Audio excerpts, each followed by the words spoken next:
Assalamualaikum warahmatullahi wabarakatuh. Saya Desi Fitriani dari Fakultas Manajemen Reguler Malam dengan NIM 20194141029, mahasiswi Universitas Dharma Persada. Saya akan mempresentasikan tugas perilaku konsumen tentang konsep diri dan pola konsumsi. Baik, saya di sini mengambil Dettol sebagai contoh iklan. Yang pertama, iklan yang mengandung it atau id. It sendiri yaitu sesuatu yang bergejolak dalam diri manusia, dari rasa ingin makan, rasa ingin minum, rasa ingin seksual, kemudian ada agresivitas, itu adanya di it. Dia adanya di alam tidak sadar dan seringkali kita tidak menyadari adanya si it ini yang bergejolak dalam diri. Di sini saya mengambil contoh tentang Dettol sebagai penjelasan it. Sebagaimana penjelasan it adalah aspek biologis dalam diri manusia yang ada sejak lahir, yang munculnya kebutuhan fisiologis dan unsur it memerlukan prinsip kepuasan. Kenapa saya memilih Dettol? Karena Dettol sendiri telah teruji dan dipercaya. Dan dengan Dettol muncul kepuasan tersendiri sebagai antiseptik untuk menjaga kesehatan keluarga dan kebersihan rumah. Hal tersebutlah yang dapat kita kaitkan dengan iklan yang mengandung it. Yang kedua yaitu ada iklan yang mengandung superego.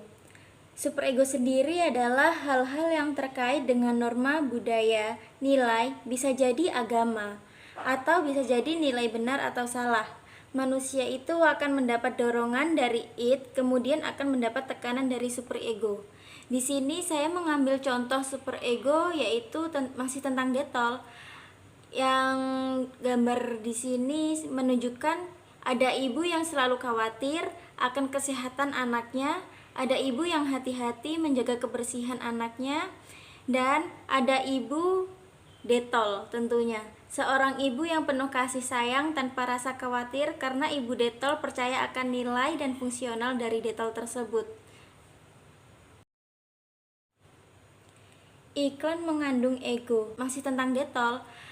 Yang gambar di sini menunjukkan ada ibu yang selalu khawatir akan kesehatan anaknya, ada ibu yang hati-hati menjaga kebersihan anaknya, dan ada ibu Dettol tentunya. Seorang ibu yang penuh kasih sayang tanpa rasa khawatir karena ibu Dettol percaya akan nilai dan fungsional dari Dettol tersebut. Iklan mengandung ego.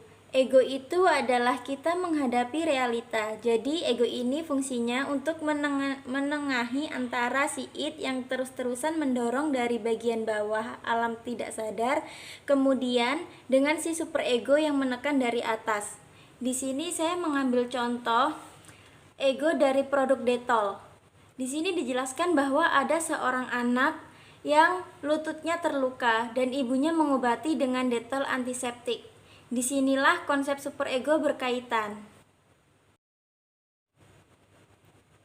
Self-appraisal adalah konsep diri seorang yang diterima masyarakat dan ada yang ditolak masyarakat. Di sini saya mengambil contoh perilaku menyimpang, yaitu tawuran anak remaja, di mana sebagai remaja menerima perilaku tersebut atau mengikuti penyimpangannya. Ada sebagian yang mengikuti itu, tapi ada juga sebagian masyarakat yang tidak menerima perilaku tersebut karena termasuk tindak kejahatan. Reflected appraisal adalah konsep diri akan terbentuk karena seorang menerima penghargaan dari orang lain. Di sini saya mengambil contoh anak dan orang tua. Di saat anak belajar dan dia mengeluarkan pendapatnya dalam mengerjakan tugas, dan orang tua menerima dan menghargai pendapatnya. Social comparison cenderung menganggap bahwa orang adalah pasif. Dia hanya merefleksikan penghargaan yang diperoleh orang lain. Di sini saya mengambil gambar dua orang yang berbadan gemuk dan kurus. Nah, yang berbadan gemuk ini iri dengan yang kurus, dan sebaliknya, yang berbadan kurus ingin memiliki badan yang gemuk. Blessed scanning.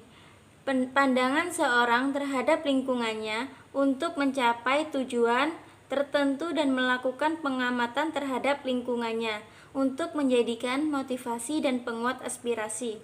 Di sini saya mengambil contoh tentang pengamen, karena pengamen dapat menjadi salah satu motivasi untuk saya menjadi lebih baik lagi.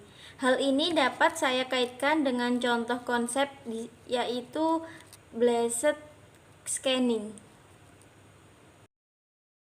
Sekian video dari saya ucapkan terima kasih. Wassalamualaikum warahmatullahi wabarakatuh.